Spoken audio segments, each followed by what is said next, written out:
Bonjour ma chère Nadia, je suis contente que tu aies pu accepter cette invitation. Bah, je suis enchantée, je suis ravie. Alors, je vais te poser quelques questions pour te faire découvrir aux femmes entrepreneuses qui souhaiteraient se lancer dans le même domaine que toi ou tout simplement réaliser le rêve. Avec Qu'est-ce qui plaisir. t'a inspiré à te lancer dans la vente de décorations artisanales marocaines?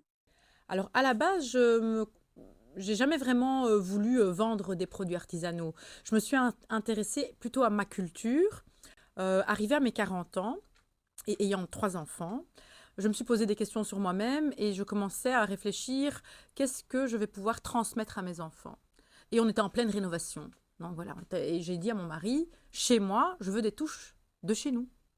Et j'ai commencé, moi je suis du nord du pays, donc j'ai commencé à chercher des tapis ou des poufs qui pourraient m'intéresser. Je me suis vite rendu compte que dans le nord, la pisciculture, l'agriculture était fort présente, mais tout ce qui est artisanat, c'est un peu moins présent. Et quand je posais la question aux marchands, ils me disaient, ouais, mais ça vient, nous on importe ça de Fès, on importe ça de Marrakech. Je dis, bah alors allons à la source. Et c'est en faisant le voyage à travers le Maroc que je suis tombée amoureuse, un, de l'artisanat que j'ai découvert, et deux, de cette adrénaline de trouver des pièces originales et de les montrer. Et de fil en aiguille, ben, je me suis dit, ben, il y a quelque chose à faire. Je veux montrer ma culture à travers la décoration, mais au plus de monde possible. Et voilà. Magnifique, magnifique. Comment ta culture a nourri ta passion dans ce domaine? Eh ben, en fait, c'est plutôt la découverte et la fierté de me dire, purée, mais c'est ça le Maroc, c'est ça les gens du Maroc. Parce que moi, le Maroc, je suis née en Belgique, j'ai toujours dit, je fais mieux les frites que le couscous. Et je connais le Maroc à travers ce que j'en ai vu pendant mes vacances. Donc, quand j'allais chaque été avec ma maman un mois. Mais je me suis vite rendu compte que c'était très limité mes connaissances vis-à-vis. Comme beaucoup d'entre nous, hein. Exactement, la culture ancestrale, mais aussi l'évolution du Maroc, où j'ai ouvert des yeux grands comme ça et en me disant, mais mince, parfois ils sont beaucoup plus évolués que nous ici en Belgique. Et je suis tombée amoureuse. Ça, il faut le dire plus fort. Voilà, je suis tombée amoureuse du pays, des gens, des valeurs qu'on a déjà, nous, dans notre famille, mais qui sont beaucoup plus présentes en termes de générosité. Puis la vie que les gens mènent là-bas est, selon moi, beaucoup plus qualitative, même si il y a encore, voilà, le salaire moyen là-bas n'est pas idéal, mais je veux dire, ils ont vraiment une slow life. Avec le peu de moyens qu'ils ont, j'ai l'impression qu'ils sont beaucoup plus heureux que moi. Il y a une baraka là-bas. Exactement. Et vivent local en fait, C'est hein. ça. Et puis il y a aussi cette entraide, c'est-à-dire que l'un va acheter chez l'autre, ils vont, s'entraider, s'écouter. Et puis ce que j'aime beaucoup là-bas au Maroc, c'est qu'il y a, ce côté, de soutien, même financier d'une certaine Exactement. manière, parce qu'on a la possibilité, même nous, en tant qu'MRE, on a la possibilité de faciliter d'autres personnes qui ont contracté des dettes dans des petites épiceries. C'est ça. Parce que là-bas au Maroc, c'est incroyable, c'est tellement riche, c'est que même avec leurs petits moyens, ils aident d'autres personnes, Exactement. voilà, à se nourrir, à, à nourrir leurs enfants en justement leur permettant de prendre des denrées alimentaires sans payer à l'instant T, Ouais. mais ils ont cette possibilité de revenir par la suite. Et nous, en tant qu'MRE, ça c'est bien de le souligner, c'est que on connaît ça et tout le monde ne le connaît pas, mais c'est bien de le dire aussi maintenant qu'on parle justement du Maroc, c'est qu'on a cette chance incroyable de pouvoir aussi faciliter d'autres personnes en les soulageant de leurs dettes. Mm. Moi, c'est quelque chose que j'aime beaucoup faire quand je pars en vacances, parce que, C'est allez, de régler des notes chez le bakal, quoi. exactement, chez le bakal. Et en fait, parfois, ça paraît énorme pour certaines personnes, mais c'est et tu as pu faciliter beaucoup de personnes, en fait. Sur 100 € ou même parfois 20 €, tu as déjà 5 6 personnes parce que c'est des petits montants. C'est C'est des pour te petits dire, montants et qui, eux, sont sur leurs combien épaules. exactement, combien on peut faciliter grâce à ça. Et c'est bien que tu soulignes qu'en fait, il y a vraiment une baraka au Maroc C'est exactement et ça. qu'on espère pouvoir aussi trouver ici aussi en Belgique, en fait, Ou une vraie retournez-vous là-bas. entraide. Inch'Allah, ou Inch'Allah. retourner vivre là-bas. L'espoir de beaucoup de personnes Oui, ben et oui. beaucoup de Font personnes le chemin inverse. font le chemin Alors qu'on inverse. est né ici, hein. Alors qu'on est né ici parce que ben voilà aussi nos grands-parents ont voulu une facilité pour leur famille, ce qu'il n'y avait pas là-bas. C'était un travail, un autre mode de vie. Et puis ils sont venus construire leur vie ici et on a grandi ici. Et puis finalement on se rend compte aussi qu'il y a une richesse incroyable au Maroc et que pourquoi pas, c'est une autre génération, c'est C'est une une autre autre génération. mentalité, voilà. Et que finalement on se rend compte qu'on peut aussi construire pas mal de belles choses là-bas. Exactement. D'où le fait aussi de créer des ponts avec les gens d'ici et les gens de là-bas. L'entrepreneuriat là-bas est très inspirant et surtout dans le sud. J'ai pas retrouvé ça au Maroc parce que j'ai pas creusé, enfin dans le nord du Maroc, je veux dire, parce que j'ai pas creusé le nord du Maroc. Mais moi qui suis régulièrement dans le sud, je vois des entrepreneurs qui ne sont même pas marocains et qui sont successful là-bas avec des projets divers. Donc, Quels ont été les premiers défis que tu as rencontrés en vendant tes produits depuis le Maroc, ici en Belgique? Les premiers défis, ben, c'est beau, hein, de dire: «Ah bah, je vais vendre des tapis». Bah, les premiers défis, c'est déjà, créer, une relation de confiance avec, les coopératives. Mmh Faut trouver ces gens. mh. Mmh. Ces gens, ils sont souvent, excentrés. C'est pas au centre, ville de Marrakech que tu trouves les bonnes personnes et moi, j'ai pris le parti de faire, un business éthique et de travailler en direct sans, intermédiaires, donc Mmh. pas avec des revendeurs, mais directement avec les tisseuses. Mais ça se trouve pas sur Facilement. Instagram, Ouais, quoi. exactement, exactement. Donc du coup, j'ai dû aller dans un périple, où avec, mon mari, notre voiture de location, on a commencé à traverser le pays, aller dans des contrées que j'avais jamais entendues, Azilal, Bouged, Mmh. Khnefra, des villes, autres que Tanger et Marrakech, quoi. Mmh. Et mais c'était, la plus belle partie aussi. C'était le plus grand défi, mais c'était la plus belle partie.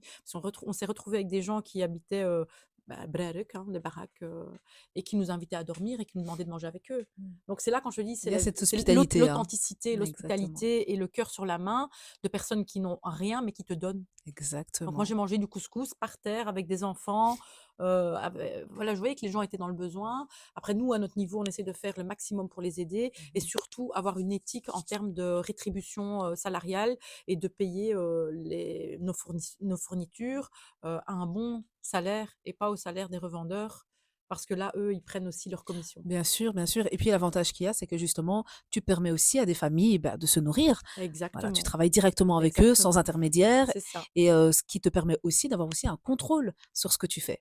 Et ce qui est important aussi pour moi, c'est que, les tapis, c'est un travail de femme. Mmh. Donc, tous les tapis qui sont tissés, les plaids, les coussins, c'est un travail de femme. Je travaille dans une coopérative où ils sont 88 femmes de Mmh mh. 14 à 80 ans. C'est du travail de famille Mmh. et l'idée, c'est aussi de s'entraider, entre femmes, même d'une manière, au-delà des frontières, au-delà de la langue aussi, parce que moi, je parle darija, tangérois, mais eux, c'est Shleuh. Oui, Donc, ouais. c'était aussi difficile parce qu'ils me comprenaient pas toujours. Parfois, il y avait un intermédiaire, un enfant qui parle darija et qui arrivait à me faire comprendre, mais c'était, vraiment une expédition et ça, c'était un défi. Et ça te permet aussi de créer des liens, de nouveaux liens. Ah oui, oui, mais carrément, c'est vraiment, et c'est à chaque fois, à chaque voyage, des nouveaux liens. Donc, Et comment tu as surmonté ce défi? ben, je l'ai surmonté à force de recherche parce que la première année, c'était pas évident. D'abord, j'ai commencé avec des revendeurs parce que je connaissais pas, Mmh. mais après, j'ai, moi-même entrepris, de parler autour de moi au Maroc, de regarder, avec les personnes que je rencontrais et si j'allais acheter, par exemple, des lampes en raffia chez un artisan, bah, je lui disais: «Est-ce que tu connais pas une tisseuse? Mmh. Est-ce que tu pourrais me dire dans quel village?» Et c'est comme ça, en faisant ouais, un peu du bouche à oreille, Mmh. c'est comme ça que j'ai surmonté ce défi. Magnifique, magnifique. Quel conseil tu donnerais aux femmes qui hésitent à se lancer, dans un domaine, tel que le tien ou dans un autre domaine, artistique? Alors hésiter, je pense qu'on va toujours hésiter. On hésite dans tout, prise de décision, tu as toujours un moment où tu mesures: «Ah, je le Mmh. fais, je le fais pas». Mais je crois qu'à un moment donné, il faut, j'allais dire arrêter de réfléchir, mais c'est pas vrai parce qu'on réfléchit tout le temps, mais il faut le faire. Mmh. Moi, je suis du parti qu'il faut faire les choses, les corriger par après. Mmh. Pendant longtemps, quand j'ai voulu lancer Maison Mazar, j'avais cet esprit de perfection. «Ah, mon Instagram, mes photos, c'est pas comme les autres. Ah, mes vidéos, mes réels, je suis nulle». Faut savoir que moi, j'avais jamais, eu d'Instagram. J'avais un Instagram où j'avais 100 personnes et c'était ma famille et 4 photos dessus. Donc du coup, bah, quand j'ai commencé à poster des vidéos, c'était pas glorieux. Bon maintenant, je suis à je 2 ans après, j'ai appris, je pense qu'il faut faire les choses, voir le retour et corriger et apprendre. Donc Mmh. c'est bien de faire, mais il faut aussi apprendre. Donc, Exactement. il faut pas rester sur une erreur. Il faut se dire: «Bah, qu'est-ce qui a pas fonctionné?» Honnêtement, moi, j'ai été très autodidacte. J'ai tout appris sur YouTube. Il y a des formations gratuites aussi, pour comment, attirer une audience, comment mettre ses produits en avant. Tout ça, tu tapes sur, même ChatGPT, maintenant avec les outils Exactement. qu'on a aujourd'hui, on est loin de On n'a plus nos d'excuses. voilà, on est loin de nos parents ou même pas si loin. On est loin d'il y a Mmh. 10 ans où on n'avait rien. Exactement. Et puis en faisant, on apprend sur le tas En aussi. faisant, on apprend et c'est plaisant aussi. Moi, je suis une fille qui adore apprendre. Donc, et puis je suis aussi beaucoup dans la communication, Mmh. ça aide, mais c'est pas parce que, moi j'ai l'habitude de me montrer sur les réseaux, mais je pense pas que tu dois te montrer sur les réseaux pour réussir. J'ai Exactement. plein d'exemples d'entrepreneuses qui montrent pas une seconde leur tête, ni même leur voix Mmh. et qui y arrivent. En fait, il Donc, faut avoir un bon projet, il faut y croire, il faut se lancer, en fait. À un moment faire donné, et il faut se apprendre, lancer. voilà. Faire, Voilà, apprendre, exactement. corriger, faire, apprendre, corriger et pas attendre que c'est parfait. Parfait, ça sera jamais. J'allais le dire parce qu'en fait, nous, on est toujours face à cette perfection. On est toujours à la recherche de cette perfection et au final, on ne fait rien parce qu'on essaie d'atteindre la perfection et on s'auto-sabote. Mais au lieu de chercher la perfection, je crois qu'il faut chercher l'authenticité et Exactement, être soi-même, ça amène in fine la perfection parce que tu peux pas être plus parfaite que toi-même, tu vois? Donc, exactement. je crois que moi, j'ai le jour où j'ai décidé de montrer comme je suis, sans filtre, d'ailleurs je Mmh. mets jamais de filtre sur mes vidéos, c'est pas mon style. Après Oh, je pas du juge tout, pas, oui, mais, exactement. j'ai décidé d'être qui je suis, coiffée, pas coiffée, maquillée, pas maquillée, voilà, on essaie quand même de se Mmh. mettre en avant, mais Tu t'acceptes, en voilà. fait. Et depuis, eh ben, ça marche bien, alhamdoulilah. Voilà, Alhamdoulilah. voilà. Mais c'est ce que les gens recherchent. L'authenticité, voilà. Et c'est ce que les gens recherchent en fait, cette authenticité, parce que finalement, aujourd'hui, avec les réseaux sociaux, donc au départ, quand les gens se sont lancés sur les réseaux, c'était vraiment la perfection, la vie parfaite, la vie de luxe, etc. Et puis on a commencé à changer, à Mmh. renverser cette tendance et à partager beaucoup plus d'authenticité de soi et aussi de chagrin, de péripéties et des échecs, parce qu'avant les gens n'osaient même pas parler de leurs échecs, n'osaient même pas parler de l'argent, c'était tabou. Mmh. Et aujourd'hui, on en entend de plus en plus parler. Et ça, je trouve ça bien parce qu'en fait, on ne culpabilise plus en regardant les réseaux. C'est ça. Voilà. Et on se dit, OK, cette personne, elle me ressemble, je lui ressemble, elle a quelque chose. Et en fait, il y a la perfection, bah, de toute façon, personne n'est parfait, mais il faut arrêter d'imaginer qu'il faut quelque chose de vraiment très strict sur les réseaux pour réussir. Exactement. Je crois qu'il y a quand même une prise de conscience de la part du public vis-à-vis, de la communication ultra parfaite. Mhm. Les gens ont une forme de dégoût aussi Mhm. et c'est quelque chose d'irréel, hein, les corps parfaits, les couples parfaits, enfin tout ça, c'est quelque chose d'irréel.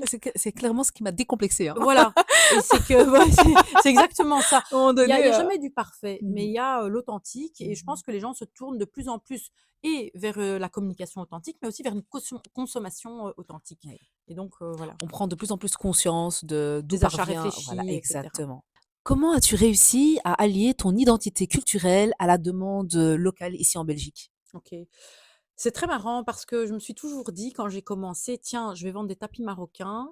Les gens autour de moi, c'est des Marocains, ils vont jamais m'acheter des tapis C'est parce fou, qu'ils hein? vont aller les acheter eux-mêmes» et en fait, je me suis complètement trompée. Ouais. Donc moi, j'ai constaté que 70 de mes, consommateurs, ce sont des gens, comme moi, de la diaspora marocaine ou encore des vrais Marocains, qui sont nés là-bas et ils sont en recherche de cette, nostalgie. Mmh.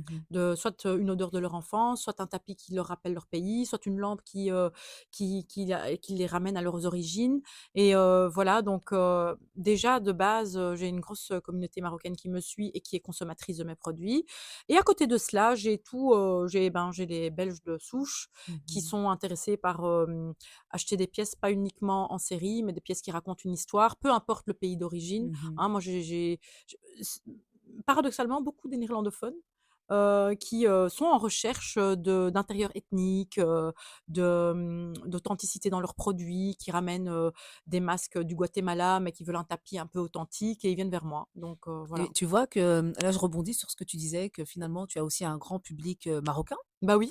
et ça aurait été une fausse croyance qui aurait pu te limiter Ah mais et te c'était une bloquer croyance complètement. Voilà. limitante pour moi, parce qu'au début je ne communiquais pas envers ma communauté, donc et ça a duré un petit temps, hein, c'était court. Je me dis: «Mais non, mais ils vont jamais acheter chez moi, Mmh. donc parler du ramadan, ça sert à rien, parler de» mais non, en fait, mon magasin, il est plus décoré au ramadan qu'à Noël, hein, honnêtement, d'ailleurs, il y a rien là, dans mon showroom pour Noël, mais bah, oui et puis moi, je veux, comme je le disais, rester authentique et puis, moi-même, je suis originaire de Tanger et quand j'ai cherché des pièces, c'était compliqué.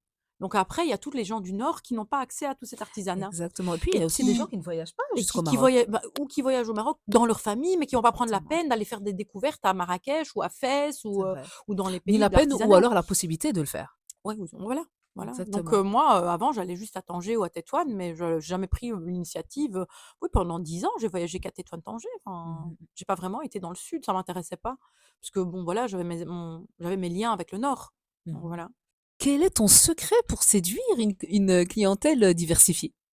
Oh, je sais pas si on peut appeler ça un secret, mais c'est raconter une histoire. Donc moi, je vends pas un tapis, je vends une histoire. Donc je raconte comment il a été fabriqué, par qui, combien de temps ça a pris. Je montre le nombre de nœuds. Mmh. Hem C'est beau. et là, je parle d'un tapis, mais ça peut être un verre aussi. Là, je regarde mes verres soufflés à la bouche. J'explique que chaque verre est soufflé à la bouche par une personne, qu'on voit encore les bulles.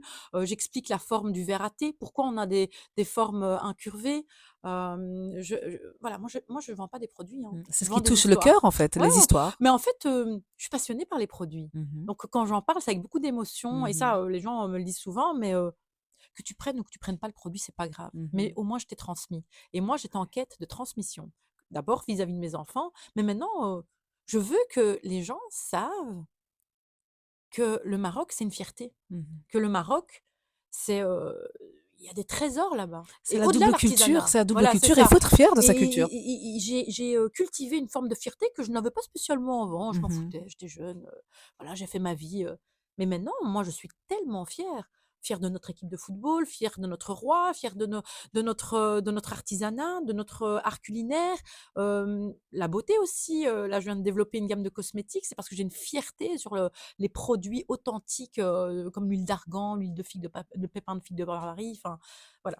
Donc je pourrais en parler pendant des heures, hein. Magnifique. Mais ça se ressent. On sent cette passion et c'est ce qui anime une personne, c'est d'être passionnée, d'aimer ce qu'elle fait et naturellement, on va partager justement. C'est exactement ça. Quelles sont selon toi les compétences essentielles à avoir pour pouvoir développer un projet entrepreneurial? Déjà, c'est l'envie, Mmh. parce que c'est pas obligé d'être entrepreneuse. Mmh. Avant, j'étais salariée pendant, 22 ans et je suis encore salariée d'ailleurs à Mmh. plein temps et c'était OK, hein. J'étais très heureuse dans ma vie, j'étais pas en quête de bonheur, supplémentaire. Mais je crois qu'il faut avoir un l'envie, Mmh. 2 le projet, que ce soit, l'entrepreneuriat, comme moi dans le secteur de la vente, mais aussi, social ou autre et après, oser quoi. Mmh. Voilà, pour moi ça c'est, envie, projet et oser. Surmonter ses peurs, C'est ça. bien s'entourer peut-être aussi? Oui, certainement, après, je vais pas dire que j'étais pas oui, moi mon plus grand pilier c'était mon mari en fait. Voilà, c'est important, c'est Sans lui, important. je n'aurais jamais pu, Mmh. même logistiquement, un tapis c'est 20 kilos, faut s'imaginer quoi. Mmh. J'en porte souvent, mais il m'aide. C'est Il important m'aide, d'avoir un soutien. ouais, je pense que sans lui, ayant des enfants et un travail à plein temps, c'était utopique de dire que j'allais développer quelque chose. Mmh mh. Donc si tu n'as pas ton soutien à la maison, heu, après quand tu n'as pas, cette attache familiale et que tu as pas encore des enfants, ben, c'est OK parce que tu peux, c'est plus facile. Mmh. Mais si tu as la responsabilité des enfants, aller les chercher à l'école et cetera, c'est plus compliqué si tu as pas ton conjoint ou de la famille, Qui te qui te soutient, soutient et qui, peut t'aider dans des coups durs, hein, voilà, moi ça m'arrive aussi de parfois rentrer à 21:00, parce que j'ai des livraisons de tapis. Bah, et les enfants derrière, ils doivent manger, ils doivent dormir, exactement, oui, le soutien, c'est c'est hyper ça. important parce qu'il y a des femmes qui ne sont pas soutenues par leur époux, mais elles ont ce soutien de la De la famille famille, la maman et qui donc va il y a prendre les voilà, enfants ou une exactement. sœur ou ça, c'est pas obligé que ce soit ton conjoint. Il y a des mamans, solo aussi qui sont entrepreneuses Mmh. et super Wonder entrepreneuses. Woman. Ouais, c'est ça. Donc je crois qu'il faut juste, bah, comme tu le disais, être bien entouré et avoir un soutien, que ce soit familial, amical, voilà. Si tu pouvais, j'aime bien poser cette Mmh. question, si tu pouvais tout recommencer depuis le début, qu'est-ce que tu ferais différemment? Ça, c'est une colle, en fait. Mmh. Hem, j'ai pas de regrets dans mon business pour l'instant, hamdoulilah, Alhamdoulilah. franchement. Hem, écoute, c'est difficile parce que j'ai l'impression que les étapes que j'ai franchies étaient nécessaires pour la prochaine. Moi, j'ai commencé dans ma chambre. J'avais, juste, mon PC, Instagram que j'avais 4 personnes dessus. Bah, mon Instagram a commencé à zéro, hein. J'ai même pas repris un autre Mmh compte, mh, mmh. donc j'ai commencé avec les tapis dans ma chambre. J'ai acheté un stock de tapis, une dizaine de tapis et j'ai commencé à les vendre à des amis et hem et après, ben, ça m'a donné de la confiance pour, ouvrir un pop-up. Et puis ça Mmh. m'a donné de la confiance pour avoir mon showroom. Et puis ça m'a donné de la confiance pour commencer à plus, promouvoir, que ce soit sur Instagram ou des événements, tu Mmh. vois? Et je pense que j'aurais pas fait différemment. En fait, c'est bien parce que chaque challenge et chaque étape franchie Mais oui, c'était un renforce palier ta supplémentaire. confiance et ton estime Ouais, et en fait, tu te dis: «OK, si tu as été capable de le faire une fois, tu peux aller encore plus loin» et à cer chaque fois, tu bouscules le ben, truc. en fait, depuis 2 ans maintenant, enfin ça va faire 2 ans que j'ai commencé, à chaque fois, c'est une étape supplémentaire. Donc là, je suis en Exactement. quête de supplémentaire. Bah, Ouais. bah, On ne sait pas s'arrêter. Quand c'est on un peu commence, on ne ça sait voilà. l'entrepreneuriat, Mais oui, hein, c'est ça et puis quand on commence, et qu'on est satisfait de ce qu'on a, acquis, qu'on a réussi à entreprendre quelque chose et qu'on voit que ça commence à prendre, on a envie de faire les choses, Mais exactement ça, puis c'est un check sur ta liste et puis next, exactement, quoi. Et exactement. tu as appris, tu sais, tu maîtrises, ben, tu as encore envie d'avoir cette adrénaline de dire: «OK», tu te challenges, constamment. Oui, oui. Mais on en a besoin. L'être humain a besoin C'est de se ça, challenger. c'est ça. Y a-t-il une étape clé que tu conseillerais à toutes les femmes qui souhaitent se lancer? Une étape clé, alors si je dois, dire quelle étape clé, bah, c'est très personnel, Mmh. hein, m m moi je pense qu'à partir du moment où on a l'envie, il faut oser. Ouais. Il faut pas attendre justement le moment parfait ou le déclic. Mmh. Si tu as envie de tester, de vendre, des pulls tricotés main, bah, commence, même si c'est petit, même si c'est à tes voisins et comme je l'ai expliqué, crescendo, tu vas construire quelque chose. Mais si tu avais pas tricoté ton premier pull, tu aurais pas pu, faire, une boutique de pulls. Et Exactement. voilà. Donc moi, je commençais dans ma chambre Mmh. avec quelques tapis et après, ben, je me suis dit: «Bah, tiens, si je sais faire ça dans ma chambre, je sais faire ça, dans un magasin, je sais faire ça partout» et ça me donnait de la confiance. Mais c'est parce que j'ai vendu dans ma chambre que ça m'a donné de la confiance. Donc en fait, il faut absolument essayer parce qu'il y a énormément de femmes, Essayer. voilà, essayer parce qu'il y a énormément de femmes qui n'ont pas confiance en elles et en fait, elles ont toujours l'impression qu'elles n'y arriveront pas, Alors alors qu'en qu'elles ont fait, du potentiel. bah, je crois moi, j'ai eu, j'ai une phrase qu'un coach m'a dit et il m'a dit: «Est-ce que tu vas mourir si tu n'y arrives pas?» J'ai dit: «Bah, non, je vais pas mourir, bien sûr que je vais pas mourir». Bah, cette phrase, elle résonne en moi. Dans toutes Exactement. les étapes que j'entreprends, je vais pas mourir en fait. Je vais pas tomber malade, je vais pas perdre quelque chose, je vais pas perdre un membre. Donc à partir du moment où je vais pas mourir, ben, c'est bon. Exactement et puis si tu as échoué, Ben, c'est tu as tu appris en meurs pas. quelque chose. Si Exactement. tu échoues, tu n'en meurs pas. Tu peux recommencer. Alhamdoulilah, on a une vie. Alhamdoulilah, moi je dis toujours que tout ce qui est matériel, ça vient et ça part. Mais oui, c'est Il ça. faut essayer. Si tu as raté, tu recommences parce que, ben voilà, et en dehors de la vie en soi ou de la perte d'un proche qui nous affecte énormément et même en comptant la perte d'un proche, finalement, on se remet quand même dans le bain. On finit par, se relancer dans le travail, par, continuer à nourrir sa famille et à continuer à entreprendre. Donc à partir du moment où c'est pas la santé qui nous limite, Exactement. tout le reste vient et part. Et puis il faut prendre, des risques, mesurés et réfléchis. Tu vas pas Mmh. t'endetter. Tu vois? Bien Moi, je sûr. conseille pas aux gens de faire des emprunts, à Cofidis, de 10 000 balles pour lancer un business. J'ai pas fait ça du tout. Mon Exactement. investissement de départ était mesuré, c'était pas beaucoup d'argent, Mmh. c'était de l'argent que je pouvais donner. Donc ça, c'est aussi important de Mmh. dire, mesurer le risque, commencer petit. Ouais. Ne vois pas les choses en grand, jusqu'à étouffement et où tu t'en sors pas. Il faut commencer petit et petit à petit, tu réinvestis et voilà. Exactement, parce que quand on voit les choses en grand directement, bah, on peut être, se sentir freiné et se dire: «Je vais Mais jamais y ah non, mais je arriver». vais jamais y arriver ou alors, se sentir, acculé par des problèmes. Mmh. Parce que si tu, investis beaucoup d'argent et que cet argent, tu le dois à quelqu'un, voilà. Je préconise de ne pas faire des gros risques dès le départ. Je crois que Mmh. les risques, ils doivent être mesurés au fur et à mesure. Mmh. Ça peut grandir, Ça demande de la mais ça patience. demande de la patience et de l'apprentissage. Si tu connais Mmh. rien en entrepreneuriat et que tu investis directement des milliers d'euros, Exactement.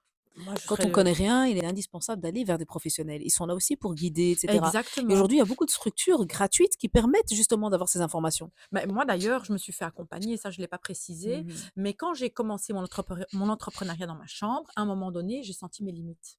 En fait, j'étais embrouillée Mmh. parce que oui, je suis autodidacte, j'étais sur internet, comment créer une entreprise, est-ce que je dois être, indépendante complémentaire, créer une société, tout ça, bah, j'avais tout lu, mais j'étais perdue Ouais, et donc j'ai il y pris a un trop un d'informations. coach en entreprise Mmh. où j'ai eu quelques séances, elle s'appelle Inès, je lui fais un coucou et elle m'a aidée à structurer les étapes de l'entrepreneuriat, pour, une période on s'est vu pendant 3 mois, une fois par mois où elle me donnait, des guidelines et des coachs comme ça sauve aussi ton entrepreneuriat parce que ça te Exactement. permet de Ce sont relativiser. des pépites. C'est exactement ça. Ça te permet de un relativiser, même Inès, tu une pépite. bah, je confirme, Inès, c'est une pépite. On peut la taguer. Relativiser, structurer ton projet, et aussi, enlever cette charge mentale. Parce qu'avec, mon coach à l'époque, bah, on mettait tout sur papier et j'avais juste à suivre les étapes, en fait. Donc j'avais plus de charge mentale, j'étais plus dans le brouillard et Mmh. elle, en fait, j'ai toujours dit ça, elle m'enlevait le brouillard, elle me disait: «Tu fais ça, ça, ça, ça, ça. Le mois prochain, on voit comment ça fonctionne» et ça fonctionnait bien. Quel est le budget que l'on doit investir sur un coach? Bah, Parce que parfois, écoute, quand on entend coaching, ça fait peur à certaines personnes, mais est-ce que le meilleur investissement n'est pas celui que l'on fait à soi-même? Bah, moi, honnêtement, donner, 300 € chez Zara, je le faisais très très régulièrement. Et très facilement, Et bah, tu 4 pantalons, 2 pulls, tu as exactement, 300 €. Honnêtement, tu exact. as fait le Tu vas au calcul. Action, tu as 150 € Et pour des tu vas babioles, 2 fois par mois. Parfois c'est plus. vrai, J'ai Action devant chez moi. ça Donc va du coup, vite. à un moment donné, il faut réfléchir. Tu veux Mmh. entreprendre. Il faut prendre des risques, mais il faut aussi investir en soi-même. Donc Mmh. parfois, mieux vaut investir 300 € dans un coach. Exactement. Et c'est bizarre, hein, parce que parfois, on a moins de mal à acheter du superflu et du superficiel qu'à investir en soi-même, en de la connaissance, en, Exactement. en du développement personnel. Donc moi maintenant, l'entrepreneuriat, ça m'a aussi donné une autre vision de la vie. Donc déjà, je consomme différemment, mais aussi, j'ai plus tendance à me développer et à investir dans mon développement et dans mon business que d'acheter des choses superficielles. Mais c'est la base. Si on a envie de réussir, quoi qu'on fasse et quoi qu'on entreprenne, et même dans nos relations privées, le développement personnel, c'est un travail sur soi, sur d'une vie en fait, Oui, toute une vie. Et en fait, c'est constamment se développer, apprendre de soi.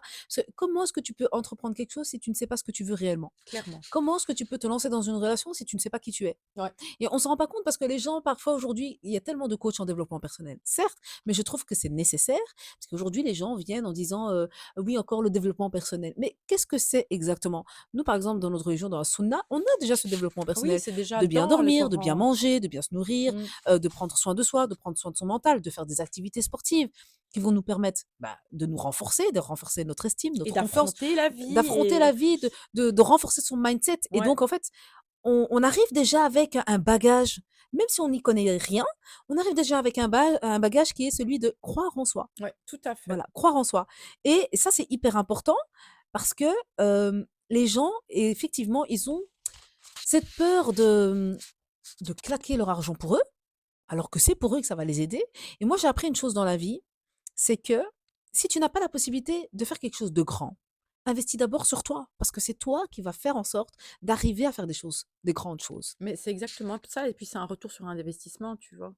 Moi, j'aurais pu rester bloquée longtemps avant de lancer mon business si j'avais pas connu Inès, tu vois? Mhm. Parce que, ben, le temps qu'elle m'a fait gagner, c'est de l'argent que j'ai gagné aussi, tu Exactement. vois? Donc moi, je partirais du principe, si tu connais rien à l'entrepreneuriat, tu pas de parce que moi, j'ai pas de famille entrepreneur. Moi, personne n'est entrepreneur autour de moi.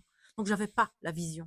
Je savais que je voulais avoir je connaissais mon projet, je savais ce que je voulais faire, mais je savais pas comment faire. Bah, alors, j'ai gagné beaucoup de temps. Mhm. Si tu as ton père qui est entrepreneur et qui peut te guider, te dire: «Bah, voilà, moi, je te conseille de voir un comptable là-bas, de faire» Mhm. bah, alors oui, c'est bon, mais Oui, tout le monde n'a moi, pas cette chance, hein. si je dis: «Tu as pas de connaissances», tu prends ton projet, tu prends un coach, il te fait un plan, tu le suis et ça peut être que Bénéfique. bénéfique parce que tu vas apprendre. Exactement. Donc voilà. Très enrichissant. Ah, mais déjà la dernière question? Ouais, mais Ça parce qu'on va ça discute, part tu vite, vois. ouais, c'est trop bien. On peut parler pendant des Ça va, ça heures, te hein. convient, C'est hein? magnifique, Magnifique, trop bien. magnifique. Quelle est ta plus grande fierté en tant qu'entrepreneuse? Ma plus grande fierté en tant qu'entrepreneuse, c'est la relation que j'ai créée avec, mes fournisseurs au Maroc. Donc c'est, cette relation de confiance, c'est devenu comme des amis, comme la famille, mais toi-même, tu sais, au Maroc, c'est Magnifique, vite, effectivement. Un retour aux sources. un retour aux sources et ma plus grande fierté, c'est l'apprentissage que j'ai fait, du Maroc, ces dernières années, ces 2 dernières années et le fait que je puisse y retourner le plus régulièrement possible grâce à ce business. Parce qu'au final, on ne connaît pas bien le Maroc, hein. On part en Ben, non, mais je vacances, connaissais pas du tout. ouais, Mais non, rien. on est Mais dans la même rien. situation. Tanger-Tétouan. Tanger-Tétouan, Exactement. mais pas complètement, hein. Pas Ouais. l'historique, pas Exactement. l'artisanat, pas C'est vrai, c'est non, vrai. non, franchement, donc voilà, le C'est un fait pays que riche, maintenant, riche je et puisse retourner avec ma famille ou avec mon mari, parce que quand je vais pour le business avec mon mari, bah, du coup, que je puisse grâce à mon business, je peux y retourner, jusqu'à 5-6 fois par an. Et ça, c'est c'est ma plus waouh. grande fierté. Parce que Exactement. honnêtement, je fais pas ce business pour gagner de l'argent, mais pour retourner au Maroc.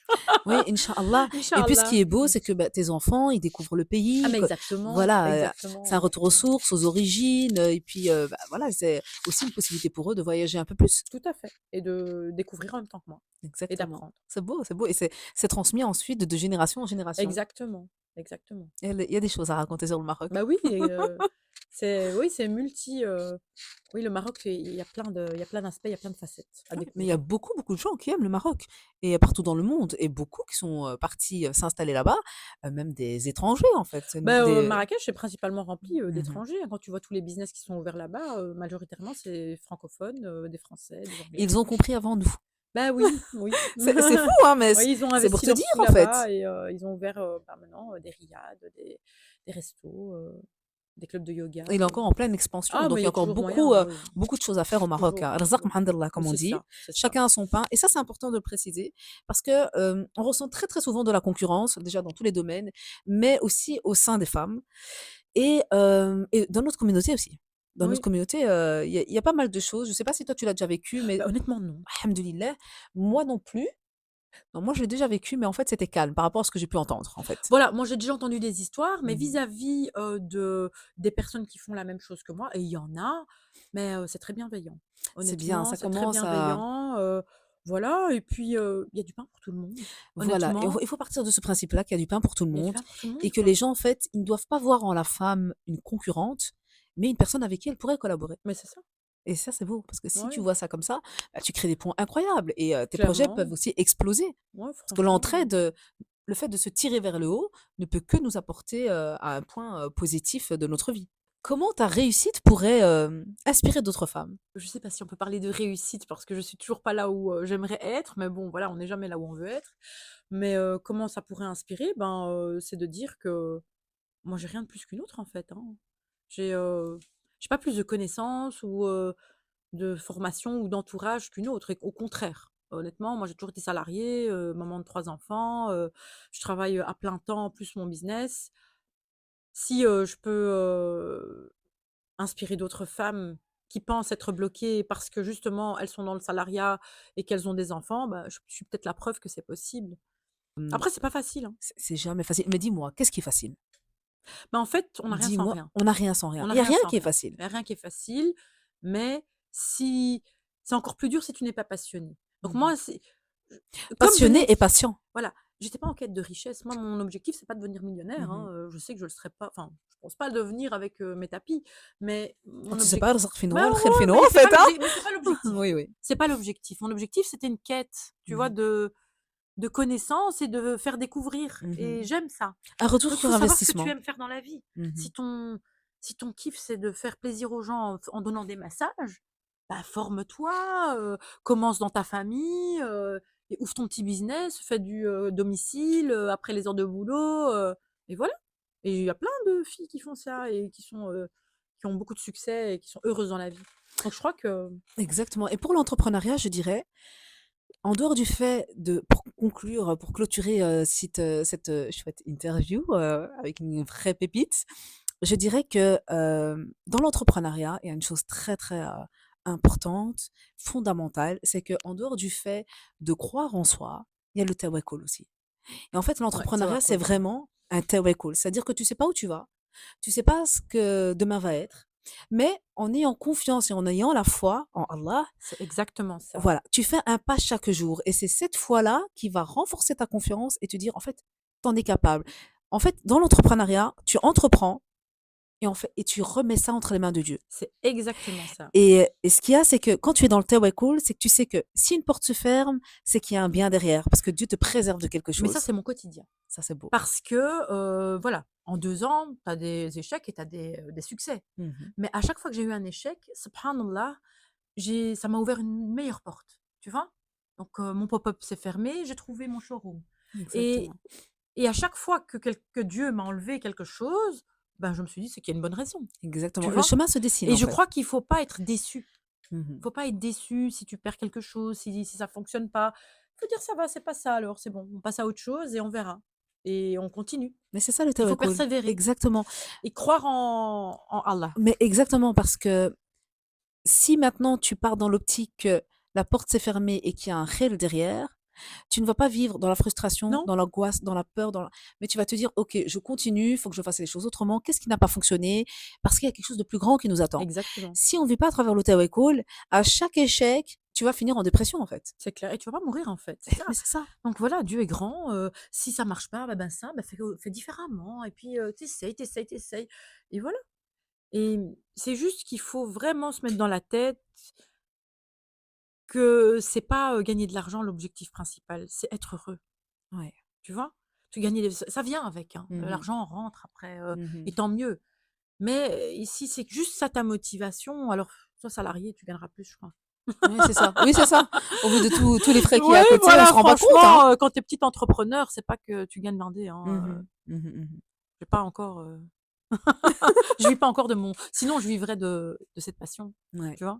Inch'Allah, ça arrivera, Et un jour, Inch'Allah. inch'Allah, ou pas, mais En en tout cas, s'installant au ça m'apporte Maroc, beaucoup de bonheur. voilà. Ah ouais, ça Et m'apporte ça, c'est beaucoup de bonheur. important. Donc Parce qu'une femme épanouie au travail, c'est aussi une femme épanouie à la maison. c'est ça, c'est Les ça. enfants le ressentent. Oui, Quand on est et ils épanoui, qu'on fait participent quelque chose, aussi. voilà. Et ça, c'est Je les fais beau. participer. Ça, c'est Je les beau. fais participer parce que je veux aussi qu'ils comprennent c'est quoi avoir un travail, c'est quoi, être entrepreneur, et je veux leur inculquer ça dès le début, ce qui n'a pas été forcément le cas pour nous, Mhm. ni, à l'école, ni, dans la famille. On nous apprend pas ça à l'école. Non, non, Comment entreprendre, comment non. s'envoler de ses propres ailes, Non, comment comment se créer, challenger, comment se comment challenger, comment se exactement, développer, comment, comment être faire de l'argent, on autodidacte. nous Mais l'apprend oui, pas. non, on n'apprend pas. Et donc du coup, moi, j'essaie de leur apprendre. Donc Mhm. là, je leur ai demandé de fabriquer des bracelets pour les vendre au marché de Noël. C'est magnifique. Mais c'est magnifique, c'est vrai. Ouais, voilà, Génial. En donc tout cas, voilà. je te remercie pour cette Mais rencontre. c'était un plaisir, Leïla. Plaisir partagé. Ouais, Et vraiment. j'ai hâte de partager tout ça et de te faire découvrir au monde, hein. Bah oui, bah écoute, avec grand plaisir, Merci et beaucoup. voilà, et vous pouvez me suivre sur les réseaux sociaux. Bien sûr, je vais tout mettre de toute façon, hein. Ton Instagram, toutes tes infos, t'inquiète pas. Et Super. l'adresse aussi, Inch'Allah. Bah écoute, un grand merci à toi. Merci, merci.